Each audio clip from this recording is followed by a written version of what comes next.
On the evening of October 12, 2006, Daniel Rourke kissed his children goodnight. He always did, even if they were already asleep.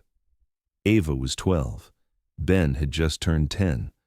Their mom, Claire, stood at the door like she always did, watching Daniel back his Honda Civic out of the driveway, headlights briefly cutting through the maple trees that lined the quiet street in Sable Creek, Pennsylvania.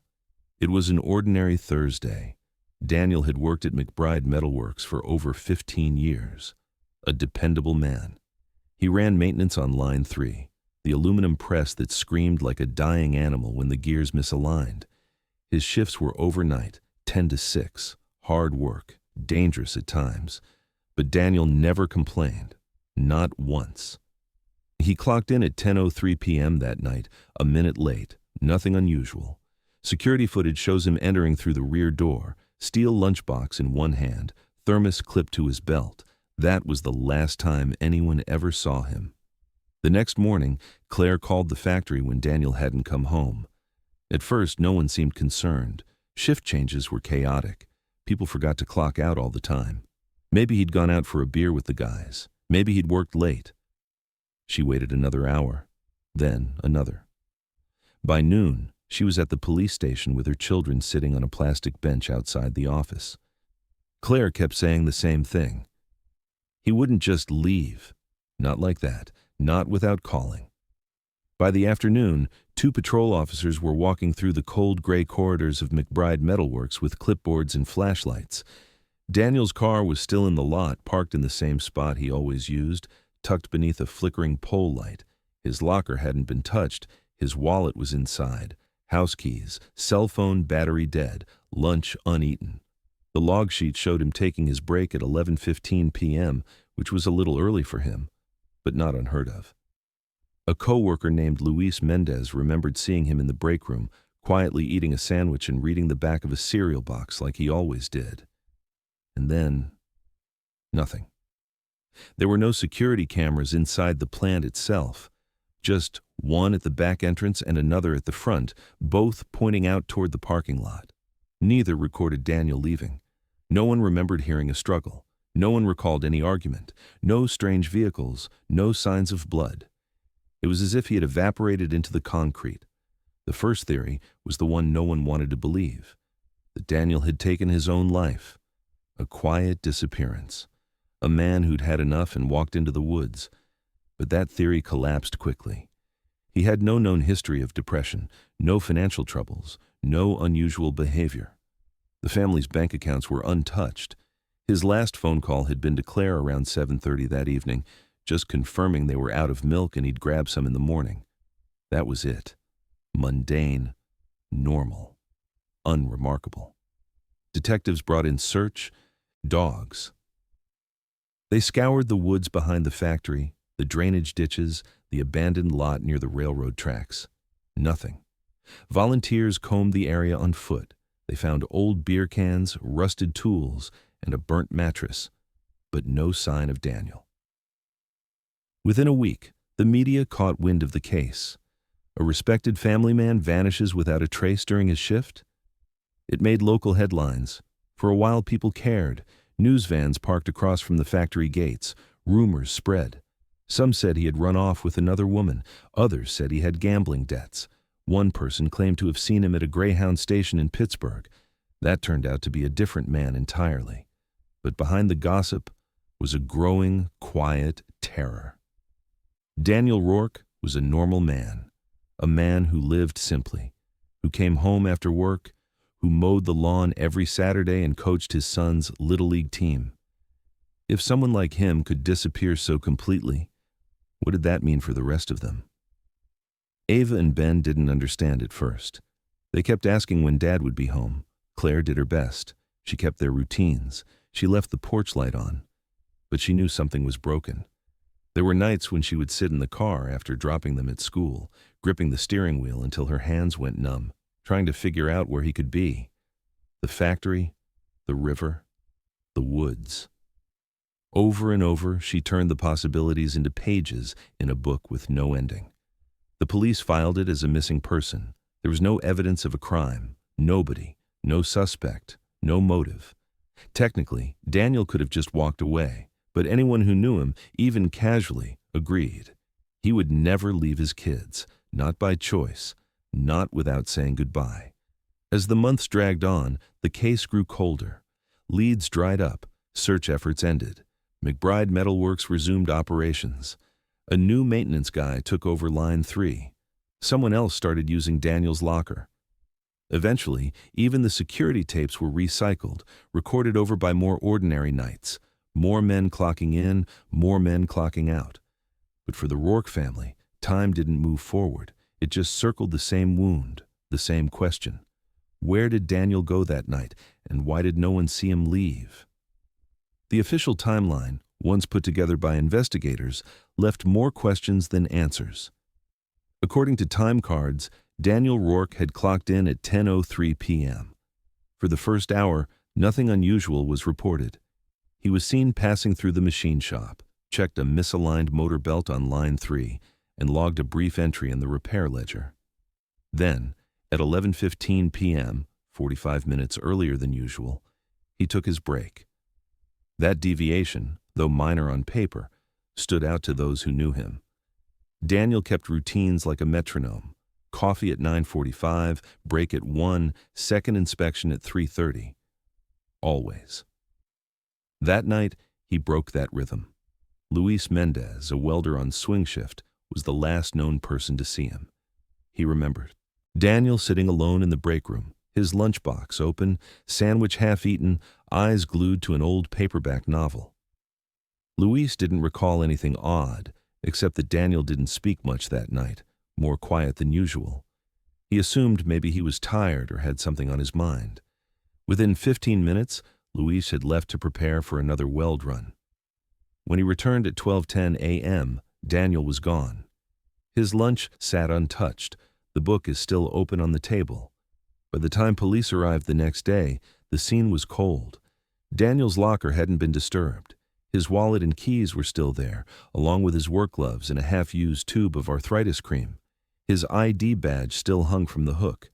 His car remained in the same parking spot. The officers walked the perimeter of the building, then moved inside. They were met with sprawling corridors and decades of industrial wear, cracked walls, peeling paint, and a layout that hadn't been updated since the early 1970s. Beneath the main floor sat a tangle of sub-levels, service tunnels, unused maintenance shafts, and storage areas that most employees didn't even know existed. The deeper they went, the colder the air became. Stale, dusty, silent. Cadaver dogs were brought in. Nothing. Heat sensors, floor scans, motion-triggered recorders, all of it came up empty. If Daniel had gone missing inside that building, there were no signs he'd ever left a trace.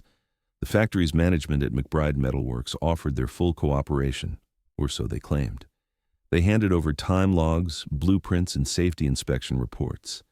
But their posture was strangely formal, almost rehearsed. Questions about old structural maps or disused subfloors were met with vague responses. "We haven't used that wing in years. That area's been decommissioned. No reason for anyone to be down there." They assured detectives there were no blind spots, no hidden rooms, no restricted areas Daniel could have stumbled into. But even some of the workers disagreed. One maintenance tech, who asked not to be named, admitted that sections of the lower facility hadn't been properly checked in decades. Another swore he'd seen Daniel once walk into an unlit stairwell that led to a rusted-out equipment pit. He knew that place better than anyone, he said. If he wanted to disappear down there, he could have. But Danny wasn't like that. Still, rumors took root fast. Some believed Daniel had suffered a mental breakdown, that he'd simply walked out and chosen not to come back. Others whispered about a marital separation, a secret affair, money problems. Claire, his wife, was interrogated under the guise of routine questioning. She answered every question, calmly, directly. But behind her eyes was a fixed strain that made even the officers uncomfortable. Claire had no interest in speculation. She had no tolerance for gossip. "Danny didn't leave us," she said. "Something happened in that building. You're all just too afraid to admit it." But not everyone believed her. In the days that followed, Claire felt it shift. How neighbors stopped dropping by, how co-workers began choosing their words more carefully, how even friends hesitated to bring up his name, like it made them complicit. One evening, two women from her church sat on her porch offering condolences that sounded more like apologies. "You just never really know someone," one of them said. Claire stared at her until she stood up and left. Local press coverage stirred the pot. One article suggested Daniel might have been involved in shady dealings, citing a vague, anonymous source who referenced a private loan. Another piece highlighted the frequency of overnight shift injuries at McBride, hinting at unsafe working conditions and underreported incidents. The factory denied all allegations, but no one missed the fact that just a week after Daniel's disappearance, a section of the building had been quietly sealed off for electrical maintenance, no notice, no inspection, just boarded and bolted. By the 1-month mark, the case was drifting. The leads had slowed. The investigators were being reassigned. The town had already started moving on, but Claire hadn't. She kept everything: his shirts folded, voicemail messages saved, a manila folder with every document the police had given her. She walked the perimeter of the factory once a week, sat in the car with the engine off, staring at the loading docks. Sometimes Ava would sit with her in silence. Sometimes she wouldn't speak for hours after. Ben, younger, kept asking questions, ones Claire couldn't answer without shattering something inside of him. Each night, Claire checked the back door, just in case he walked through it again, just in case the impossible became explainable. But no matter how many theories they threw at her, no matter how loud the rumors got, she refused to believe Daniel left on his own. She knew something had happened inside that building. She just didn't know yet how deep the truth was buried. 3 weeks after Daniel Rourke vanished from his night shift at McBride Metalworks, the town of Sable Creek settled into an uncomfortable rhythm. At first, there was a surge of urgency. Posters stapled to telephone poles, search grids drawn across miles of brush, nightly patrols with flashlights and thermal drones.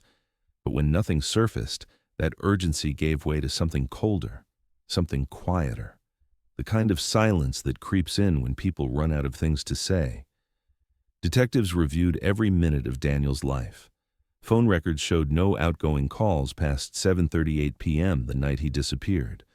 Credit cards sat untouched. His bank account remained frozen in time, his last deposit still intact. Surveillance cameras from nearby gas stations and bus terminals were pulled and scrubbed frame by frame. None of them showed his face. There were no purchases, no pings, no trails. If Daniel had left on his own, he had done so without money, without ID, without a trace. Every potential lead dried up. Co-workers were re-interviewed. Old security logs were re-examined. The detective assigned to the case, a seasoned officer named Gerald Klein, started making long drives to nearby towns, looking for anything: surveillance footage, anonymous tips, odd encounters at motels. At one point, he got a call from a man who claimed to have seen Daniel at a bus station outside Harrisburg. The description was shaky at best, but Klein followed it anyway. When he arrived, all that remained was a blurred security photo of a man in a flannel shirt staring at a vending machine. He looked vaguely similar: broad shoulders, dark hair, but it wasn't Daniel, not even close. That was the beginning of the dead ends. Around the same time, McBride quietly sealed off access to its lower basement. Employees were told there had been an electrical hazard, faulty wiring or leaking insulation. Officially, it was never tied to Daniel's case, but some workers noted how quickly it was done. No safety inspector, no third-party contractor, just a crew from a corporation who came in over a weekend, shut it down, and left without explanation. A few longtime employees said it wasn't the first time something got covered up at McBride. Most kept their heads down. Nobody wanted to risk their job. By the 2-month mark, Daniel's position had been filled. A new maintenance worker was hired, younger, cheaper, no questions asked. His nameplate replaced Daniel's on the locker. The factory didn't make an announcement. It just moved forward. Claire heard about it secondhand, and when she did, she didn't say a word. She just stood up, walked out of the house, and drove until the gaslight came on. The stress broke her down slowly. She'd sit on the living room floor with stacks of paper, printouts of timelines, interviews, emails, trying to piece together what the police had missed. But there was nothing to piece. No final text, no suspicious transaction, no wrong turn. She'd run through every theory in her head until it drove her to panic attacks. Had he fallen somewhere in the factory? Could someone have dragged him out unseen? Was he alive, trapped, hidden somewhere below all that metal and concrete? She stopped sleeping. I started drinking. Sometimes she'd lose track of time entirely, hours passing while she stared at the kitchen tile. The weight of trying to keep things normal for the kids while living inside a question she couldn't answer.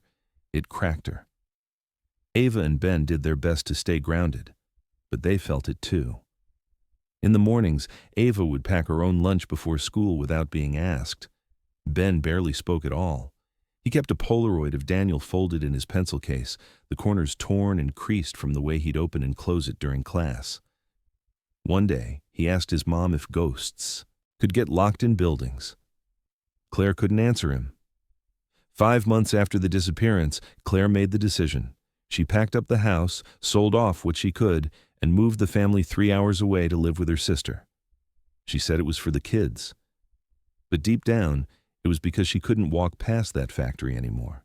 She couldn't stand the sight of it, standing there like a tomb with no name, no marker, no acknowledgement. In town, the story began to fade. Daniel's case slipped from front pages to back columns. The flyers peeled off the poles. The tip line stopped ringing. His face became one more memory in a long line of things people stopped talking about. At McBride, new hires didn't even know someone had gone missing. For them, the building was just old, drafty, a place to collect a paycheck and go home. But for the Rourke family, the absence never lost weight. It just got heavier in silence. Ava grew into adolescence with a gnawing suspicion that people weren't telling her the whole truth. Ben developed night terrors. Neither of them ever quite learned how to talk about what had happened or what hadn't. Over time, Daniel's name became something people said carefully, if they said it at all. A few locals whispered about him when the factory sirens went off late at night. Stories emerged, strange noises in the sublevels, shadows in the dark, tools that vanished from locked drawers. Some said it was just guilt. Others thought maybe something had always been wrong with that place. No one could prove anything. Nobody. No scene. No suspect. Just a man who clocked in for work and never came home. And a sealed basement no one wanted to talk about. It was a Thursday morning when Ben Rourke got the call. The number was unfamiliar, from an area code he hadn't seen in years. The voice on the other end introduced himself as a site manager for a redevelopment firm working on the old McBride Metalworks property. They were in the early stages of converting the building into residential lofts. During demolition, a crew had discovered a sealed steel door in a lower sub-basement, one that wasn't on any of the blueprints. When they pried it open, they found a small room. Inside, buried beneath layers of dust and insulation, was a weather-worn leather wallet. The ID inside belonged to Daniel Rourke. Ben didn't respond right away. He just stood in the hallway of his apartment in Pittsburgh, staring through the wall like he was seeing something that didn't exist anymore. For a moment, he forgot where he was. The sound of traffic outside, the morning light in the kitchen, all of it vanished. That name. That wallet. After 19 years of silence, it felt like the past had found its way back to him with surgical precision.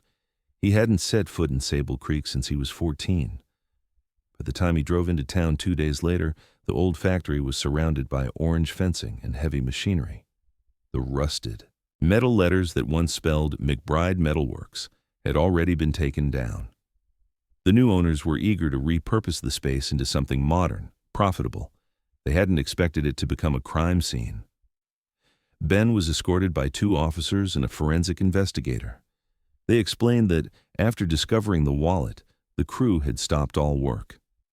A deeper search of the sub-basement uncovered what appeared to be a sealed maintenance level, accessible only through a side hatch built behind the foundation wall. The door was reinforced steel, welded shut, no exterior handle. When the welds were cut and the hinges groaned open, what they found wasn't just another storage room. It was something much worse. The room inside was small, 8 by 12 feet. There was a cot bolted to the wall, a rusted toilet in the corner, several empty food tins, and a shelf made of cinder blocks and scrap wood. On it sat a cracked flashlight, a pile of yellowed paperbacks, and a stack of Polaroids, photos of Ava and Ben taken years earlier, school portraits, birthday parties, moments pulled from another lifetime. Next to them, a worn photograph of Claire. On the walls were tally marks, hundreds of them, scratched into the concrete in tight, desperate clusters. Then there were the remains. Human bones, partially buried under a thin layer of dust and debris. The clothes were decomposed, but fragments remained. Denim, flannel. In the corner of the room, police recovered a steel thermos identical to the one Daniel had carried to work the night he disappeared. Dental records confirmed what Ben already knew before the results came back. His father had been in that room. Alone. For God knows how long. The air was different in that basement, not just stale, dead. The forensic team estimated the remains had been there for nearly 2 decades. But they couldn't say with certainty how long Daniel had survived. Days, weeks, months. There were no signs of blunt trauma, no indication of a struggle. The door was sealed from the outside. He had been locked in. The factory was shut down again, this time with crime scene tape and security detail. The current property owners issued a statement expressing shock and cooperation. But for those who remembered the case, the revelation was devastating. Everything Claire had suspected, everything the town had dismissed as grief-stricken speculation, it had all been real. Ben stayed in town longer than he planned. The house he grew up in was gone. His mother had passed 5 years earlier from a stroke. Ava lives in Chicago now, but Ben couldn't bring himself to leave just yet. Not now. Not after what they found. The police reopened the case. They began reviewing old blueprints, interviewing surviving employees, pulling every scrap of documentation from McBride's archives that still existed. But years of corporate restructuring and record purges had made the paper trail thin. The original factory owner had died. His son claimed no knowledge of any basement room not listed in official records. Several supervisors from the mid-2000s were either deceased or untraceable. One of the few remaining pieces of evidence was the wallet. The leather was cracked and nearly fused shut, but inside were a few faded receipts, a family photo folded twice, and Daniel's ID badge still clipped to a corner. For Ben, holding it was like holding the last moment his father was alive. At the last moment, he was free. That night, Ben sat in his rental car outside the factory gates until well after midnight. He stared at the building, at the windows now blacked out and broken, and tried to picture it. His father, trapped behind that wall, scratching lines into the concrete, listening to the sounds of machinery on the other side. Calling out, maybe, hoping someone would hear him, and knowing, eventually, that no one would. He thought of the nights he and Ava used to sleep on the floor in their parents' bedroom after Daniel disappeared. The way Claire sat awake for hours, staring into nothing. Everyone told her it didn't make sense, that people didn't just vanish without a reason. And she kept saying the same thing, over and over. It happened in that building. Now, 19 years later, they knew she'd been right. But the answer only led to another question. How did he end up down there? And more importantly, who put him there? The discovery of Daniel Rourke's remains should have been the end of the mystery. A brutal, heartbreaking answer, yes, but an answer. 19 years of silence explained in the cold, measured language of a coroner's report. But it wasn't the end. Not even close. Because just days after the room was unearthed, an old janitorial locker tucked into the far corner of that same maintenance level revealed something investigators hadn't anticipated, something that turned the case on its head.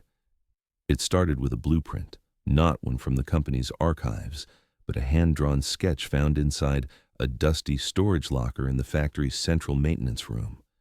It was curled with age, marked in red pencil, and didn't match any official layout submitted to the city or county over the last 50 years. At the bottom corner, barely legible, were the words, "Access Tunnel, Catwalk Closure, 1978 Retrofit." It showed a lower substructure hidden beneath the factory's known sub-basement, a level most workers had no idea existed. And according to the drawing, there was a concealed stairwell behind a reinforced wall that had once connected to an old boiler shaft, since decommissioned and welded shut. The forensic team followed it. They broke through drywall, cracked rotted insulation, and found the staircase, steep, narrow, and choked with cobwebs. At the bottom, they reached a reinforced door. It had no handle, no markings. From the outside, it looked like part of the wall, but once they forced it open, they saw exactly what the blueprint had suggested, and something far worse. The air was different down there, heavier. The kind that clung to your clothes, made your skin itch. It was colder than the rest of the building, sealed off for so long that it felt like a separate world. Inside was a makeshift living space, if you could call it that.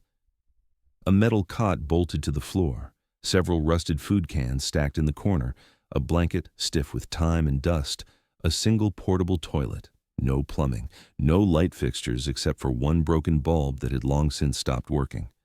The walls were covered in tally marks, hundreds of them, thousands maybe. No pattern, no calendar, just a relentless need to count the days, or nights, or both. Investigators estimated there were more than 1,400 marks in total, scratched with what looked like a nail or broken wire. Some were shallow, others deep and jagged, like whoever had carved them had begun to lose control. But it was the shelf that broke everyone in that room. On it sat several old paperbacks, pages warped from moisture. Next to them were a handful of Polaroids, faded, curled at the edges, but still visible. Ava at her 5th grade play, Ben holding a soccer trophy, Claire and Daniel at what looked like a barbecue, both of them smiling mid-conversation, unaware of the camera. These weren't just random photos. These were memories, moments that had no business being underground. In the center of the floor, surrounded by debris, was what remained of Daniel Rourke. His clothes had decayed beyond recognition, but fragments of denim and work boots remained. His wedding ring was still on his finger. The thermos he'd carried that night, its lid missing, its surface rusted, lay beside him. The cause of death couldn't be determined.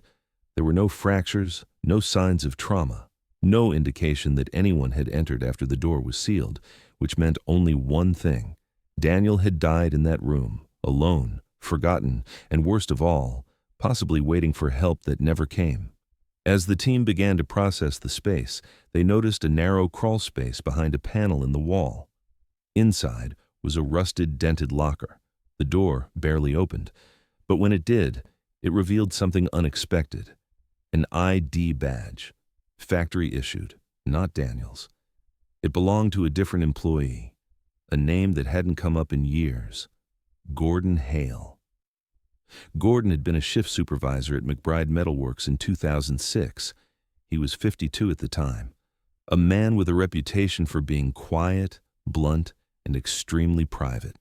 He left the company 2 months after Daniel's disappearance, citing early retirement and a need to get away from the stress. At the time, no one questioned it. There had been no evidence tying him to anything. No reason to suspect he was anything more than a co-worker who happened to be on the same shift. But now, nearly 2 decades later, his ID was inside the same room where Daniel died. The badge was clean. No dust, no water damage. The clip is still intact. It had been placed deliberately, preserved, not abandoned like the rest of the room. When investigators pulled Gordon's personnel file, they found something else. He'd held a universal keyring for all mechanical access points, including sub-basement doors, including maintenance levels no longer in use, including the hatch. The weight of that possibility dropped on the team all at once. Someone hadn't just sealed Daniel inside, someone had put him there. The ID didn't confirm guilt, but it changed the case. It meant the factory wasn't just the place where Daniel disappeared. It was the scene of an intentional act, one carried out by someone who knew the building better than most, someone who knew the layout well enough to hide a man in plain sight for years, and that someone might still be alive. In the weeks following the discovery of Daniel Rourke's remains and the strange appearance of a second ID badge, investigators turned their attention to a name that had gone largely unnoticed for nearly 2 decades: Gordon Hale. At the time of Daniel's disappearance, Gordon had been a shift supervisor at McBride Metalworks. Older than most of the crew by at least a decade, he was known for keeping to himself, working the graveyard rotation, and enforcing company policies with a sharp tongue and a short fuse. Nothing about him had stood out during the original investigation, just another employee on duty the night Daniel vanished. But the ID badge found in the hidden crawl space changed everything. A background check revealed Gordon had left Sable Creek just months after Daniel's disappearance. He retired early, citing health reasons, and relocated to rural West Virginia, where he purchased a small cabin on the outskirts of Greenbrier County. The timing was odd, but not illegal. At the time, there had been no evidence linking him to anything unusual. But now, with his factory-issued badge found sealed inside the same underground room where Daniel had died, detectives had probable cause to knock on his door. They found Gordon alone, 71 years old, graying, slow-moving, slightly hunched but mentally alert. When asked about McBride, he answered cautiously, said it had been a long time ago and that he didn't remember much about that place. When they showed him a photo of Daniel Rourke, he stared at it for a while before shaking his head and saying the name didn't ring a bell. He claimed he didn't remember many people from back then, claimed the night shift had all blurred together, claimed he'd had nothing to do with what happened. But his hands told a different story. Forensics had pulled latent prints from the inner lock mechanism of the hidden door, the same door that had sealed Daniel inside. They weren't smudged. They were clear. And when compared to Gordon's prints from his personnel file, it was a match. There was no mistaking it. Gordon Hale had handled that lock. Not just once, not decades ago during construction, recently enough for the prints to still be viable. It placed him at the door, directly, with his hands on the mechanism that kept Daniel trapped inside. When confronted with this, Gordon didn't argue. He didn't get defensive. He just went quiet. Said he didn't recall being in the sub-basement. Said it was possible he'd been assigned a task there, and forgot. Said he never had a reason to harm anyone. His tone never rose. He didn't panic. He stayed calm, even as the conversation tightened around him. With a search warrant in hand, investigators combed through his property. The house was sparse, minimal furniture, no television, no internet. Just shelves of old books, tools hung in perfect order, and rows of labeled boxes in the basement. Most were filled with paperwork, receipts, old manuals, utility bills. But one box tucked away behind a false panel in the closet contained something else. A journal. It wasn't dated. Most entries were short, barely legible, some only a few words, others stretched across pages. They didn't read like memories. They read like confessions. I hear him breathing again. Behind the wall. He won't stop scratching. One entry described a man who never sleeps. Another referenced the sound of water where there shouldn't be water. The most chilling was just 3 words, written and rewritten over several pages. He begged me. It was clear the author had been unraveling. Whether through guilt, illness, or both, the journal painted a picture of someone haunted by something, and possibly someone they'd buried, both literally and psychologically. The handwriting matched Gordon's signature on factory forms, and while nothing in the journal explicitly mentioned Daniel Rourke, the references to a man behind a wall in total darkness left little room for interpretation. Still, Gordon denied everything.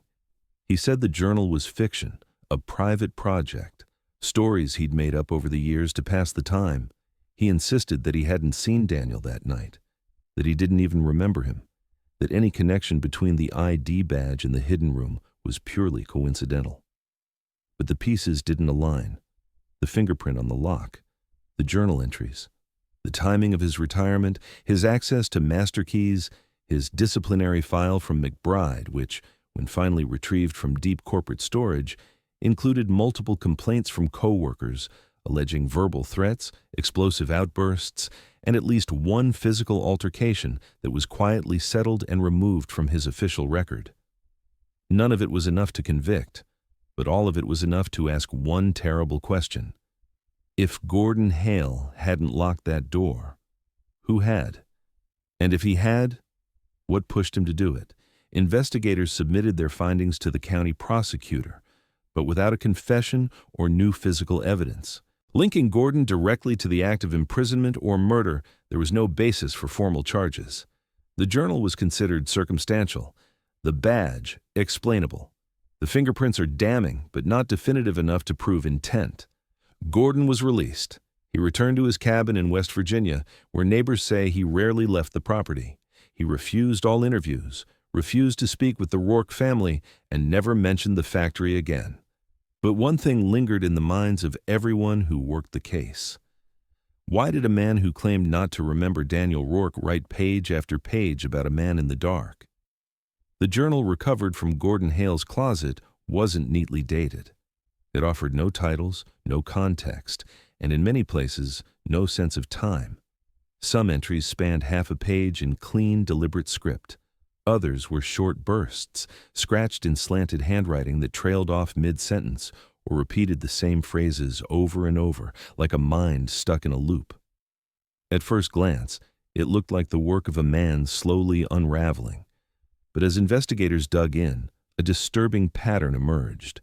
Several entries mentioned things that, on their own, might have been dismissed as the ramblings of a paranoid mind. Phrases like, "He's still down there," or "the breathing won't stop." One section, scrawled over 5 consecutive pages, simply read, "He knows," over and over again.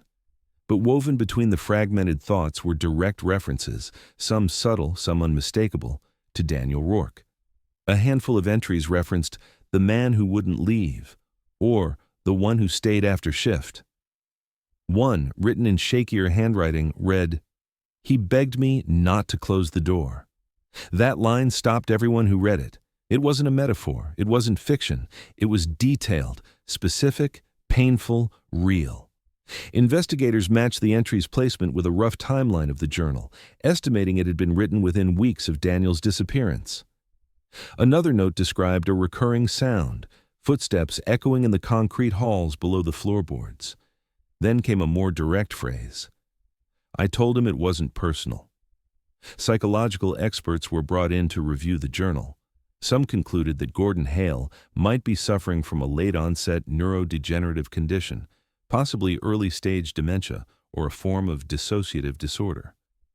They pointed to the disjointed structure of the writing, the hallucination-like imagery, and the repeated phrases as evidence of cognitive decline. Others weren't convinced. They argued that while the entries were unwell, they weren't incoherent. There was a rhythm, a logic, even if that logic was unsettling. One forensic psychologist noted that the entries showed emotional consistency, especially when referencing guilt. Phrases like, "I didn't think he'd last that long," or "the food ran out too soon," suggested not only awareness but an active participation in someone else's suffering. The repeated allusions to someone being trapped, heard, ignored, it painted a picture of a man who didn't just make a decision once, but had to relive that decision over and over again. Detectives returned to the original factory personnel files. They re-examined every interaction Gordon might have had with Daniel. According to employee records, the two had worked overlapping shifts for over 3 years. There were no written disputes, no HR complaints. But 2 former co-workers, when re-interviewed, recalled tension between them. One remembered an argument during a union meeting. Gordon had accused Daniel of undermining him with upper management. Another mentioned that Gordon often referred to Daniel as a teacher's pet behind his back. None of it had been taken seriously at the time, but now, looking back through the lens of that journal, the pieces felt darker.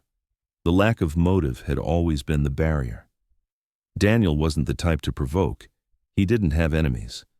But sometimes, resentment doesn't need justification. Sometimes it festers in silence until it becomes something unrecognizable. Despite the disturbing nature of the journal, it still wasn't enough. Legally, it was circumstantial. Without a direct admission, without physical evidence proving how Daniel ended up in that room, prosecutors couldn't move forward. Gordon had been careful. No emails, no letters, no witnesses. Even the journal, as unsettling as it was, never said Daniel's name outright. Just he. Just the man. That thin layer of plausible deniability was all he needed. So, he walked free. The lack of charges was a gut punch to everyone involved. To Ava, who had finally flown back to Pennsylvania to attend the investigative briefings. To Ben, who sat through the sessions with clenched fists and silent eyes, trying to balance anger with exhaustion. They had answers now, but no justice. They had a narrative, but no accountability. And yet, for investigators, one question remained. Why? If Gordon Hale had in fact sealed Daniel into that room, what pushed him to do it? Was it a grudge, a moment of rage, or something more calculated? Some believed Gordon had discovered Daniel had reported a safety violation, something that threatened Gordon's standing with management. Others speculated Gordon may have been guarding a deeper secret, perhaps one tied to the factory itself. An accident, a cover-up, a debt owed, but no theory stuck. There were no missing funds, no larger conspiracy, no paper trail to follow.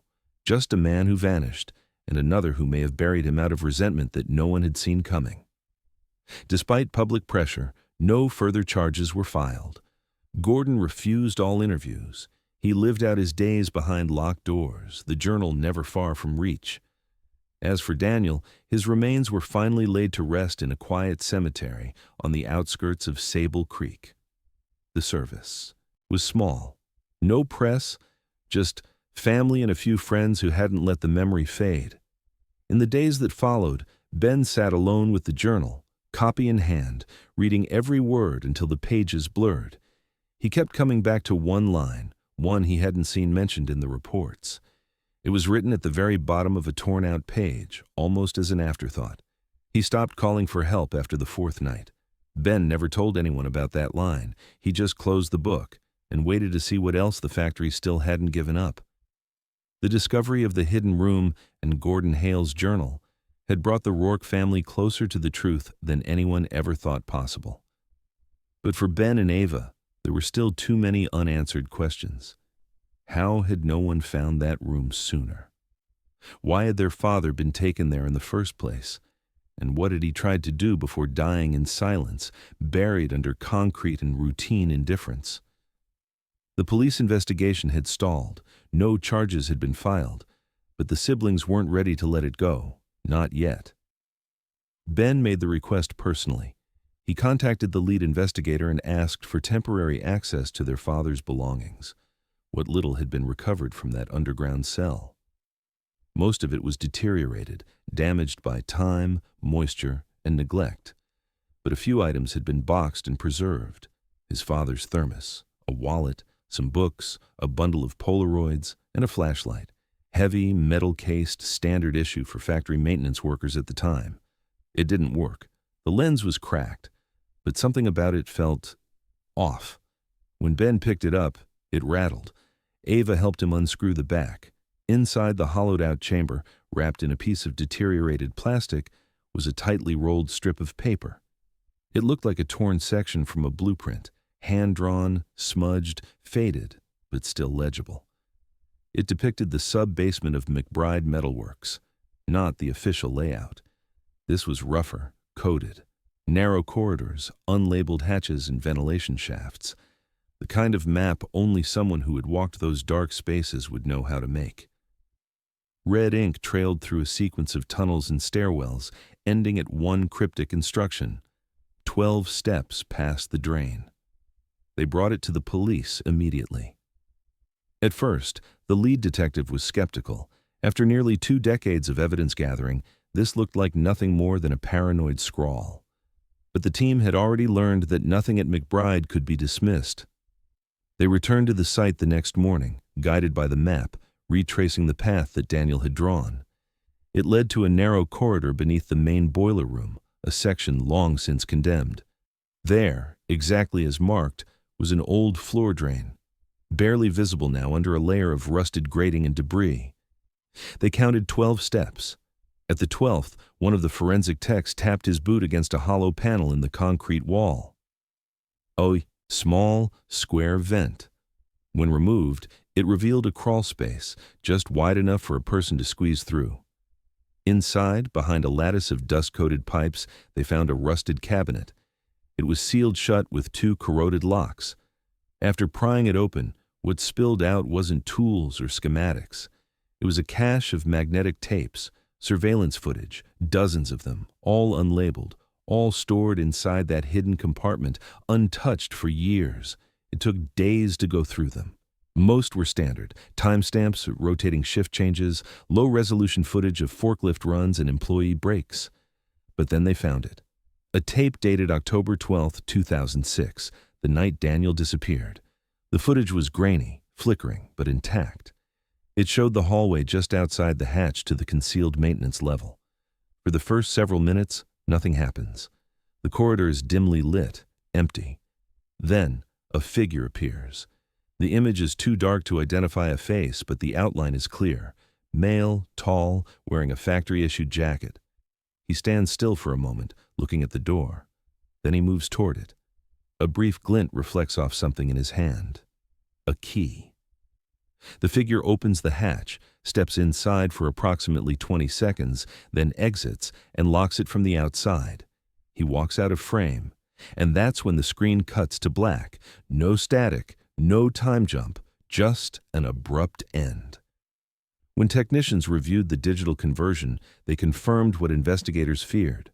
The footage had been tampered with. Frames were missing, possibly overwritten.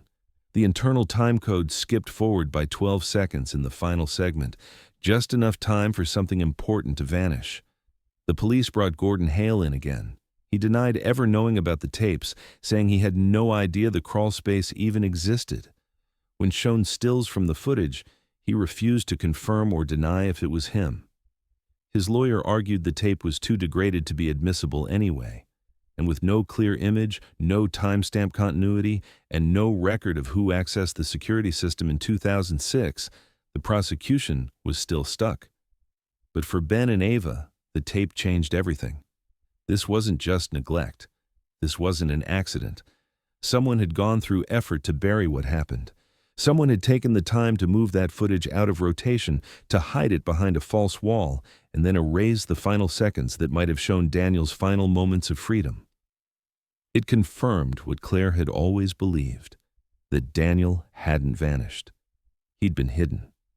The question now wasn't whether someone had done this, it was who else knew, and how many years they'd spent keeping the truth sealed in concrete.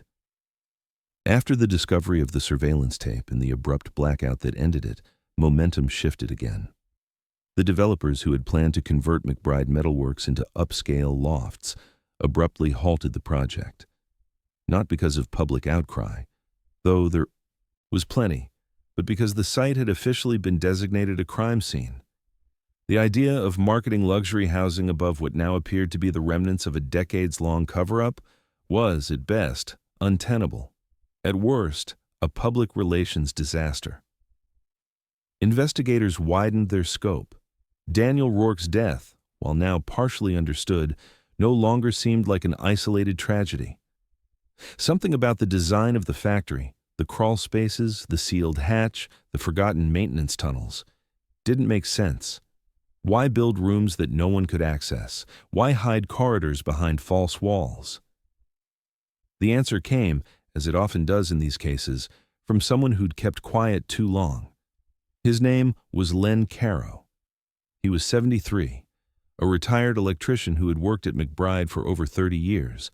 He came forward after seeing a local news segment that mentioned Daniel's name and the discovery of the hidden room. His voice was steady, but what he said shook the core of the case. According to Len, the room where Daniel had died had originally been constructed during an expansion in the early 80s, not as a break room or supply closet, but as a secure maintenance space to house backup power routing. It had been used briefly, then welded shut after a failed inspection. But management never reported the space to city inspectors. They didn't want the hassle. According to Len, they knew the lower levels of the building were unstable. Cabling ran too close to the drainage system, mold had taken over one section entirely, and the support beams were beginning to rot. It would have cost too much to repair, so they closed it off and told the crew it didn't exist. Len said he tried to report it once, quietly. The safety board never responded. A week later, he was reassigned to day shifts and told to stop asking questions.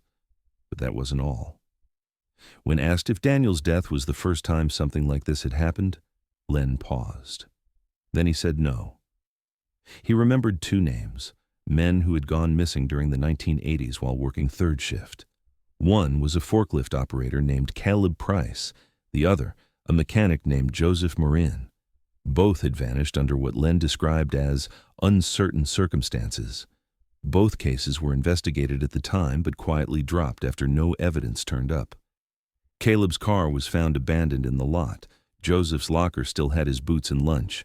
Neither man was ever found. No press, no search teams, just silence. Len said people talked about it behind closed doors, that you didn't ask too many questions on the night shift, that certain corner of the factory didn't feel right, but no one pushed back too hard. Not back then. You needed the job. You kept your head down. When investigators pulled the police records from the 80s cases, what little remained was incomplete. Thin files, no follow-ups, no autopsies, because no bodies were ever recovered, no forensic testing, no official connection to McBride beyond their employment status. Both men were quietly listed as missing persons with unknown cause. The paperwork stopped after 2 pages. Inquiries were sent to the factory's corporate successor. McBride Metalworks had merged with a larger firm in 2011, and most of their physical archives had been digitized. But anything before 2000, they were told, had been discarded during a routine records purge. There were no floor plans, no personnel files, no maintenance logs, nothing concrete tying the factory to the room where Daniel had died, or to the men who may have vanished before him. The timing of the purge raised flags. According to the metadata, the deletion happened in early 2007, just months after Daniel's disappearance. When questioned, a spokesperson for the company claimed it was standard practice during a systems upgrade. Investigators requested internal memos. They received only digital invoices and an IT summary confirming that the deletion had been planned 6 months prior. There was no way to prove intent, no way to tie it directly to Daniel's case. Legally, there was nowhere to go. The company that now owned McBride had no liability. Gordon Hale was still a free man, and the men who had overseen the plant during the 80s were either dead or untraceable. The dots were all there, lining up across years, buried under management decisions in silence. But the paper trail had been burned, scattered, and swept away before anyone knew what they were looking for. Still, the implications couldn't be ignored. Daniel's death hadn't been a random act of violence. It wasn't just one man's grudge or a tragic oversight. It was part of something older, a chain of failures, neglect, and willful blindness. A factory that had quietly collected the vanished, tucked them into its foundation, and moved forward without consequence. For Ben and Ava, that knowledge was its own kind of grief. Not only had their father died alone, but the system around him had made it possible, not through malice, but through indifference. At the site, demolition crews packed up their equipment. The project had been suspended indefinitely. The factory remained behind fencing, overgrown with weeds, its windows boarded up once again. But this time, it wasn't being ignored. Because now, people were asking questions again. And there was still one final place left to look. Ben Rourke stood in the doorway of the underground room, the one his father had been sealed inside for reasons no one could still fully explain. The walls were quiet now, stripped bare of evidence bags and forensic techs, but the tally marks remained, etched into the concrete like permanent reminders that someone had been alive down here, counting the days. He walked slowly to the far wall, brushing his fingers across the lines, imagining the sound of metal scraping stone.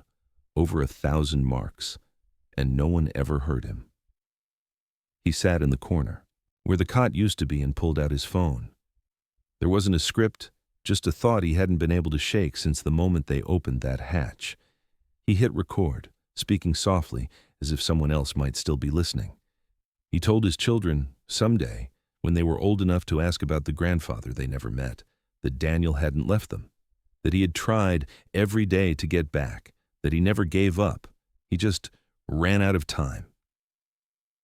"He never abandoned us," Ben said. "He was trying to come home the whole time." 3 months later, news came from West Virginia. Gordon Hale had died in his sleep at the age of 72. No family, no visitors, no confession. The journal he left behind offered all the guilt in the world, but not one usable answer. The police closed the file again. Not solved, but finished. The kind of ending that sits in paperwork, but never settles in memory. McBride Metalworks was demolished quietly in early spring. The developers decided against repurposing the site. Too much bad history, too many headlines. Excavators tore through concrete, loaded twisted rebar into dumpsters, and leveled what remained into flattened dirt and dust. On the last day, a demolition worker flagged something strange near the northeast corner of the lot. Buried beneath a crumbled section of flooring was a plastic sleeve, weather-worn and fragile, containing a single sheet of paper. It was a child's drawing. 4 stick figures stood together, smiling beneath a bright orange sun: Daniel, Claire, Ava, and Ben. Names were scribbled above each of their heads in blocky handwriting, and below them, written in blue crayon, were the words, "Home soon." Investigators couldn't say how it got there. Maybe Daniel had kept it in his wallet. Maybe he'd hidden it, hoping someone would find it. Maybe it had fallen from his locker before everything went dark. But for Ben and Ava, it didn't matter. It was proof of something deeper than the facts, that through every day in that room, every minute behind that sealed door, he had never stopped thinking about home. Today, the lot sits empty. Overgrown weeds curl through rusted fencing. There's no plaque, no sign, nothing to show what was once hidden beneath the foundation. But those who know the story, those who lived it, never really left it behind. Because the truth wasn't just buried under concrete, it had been ignored for 19 years. And now, it lingers in silence in the space where a father waited to be found.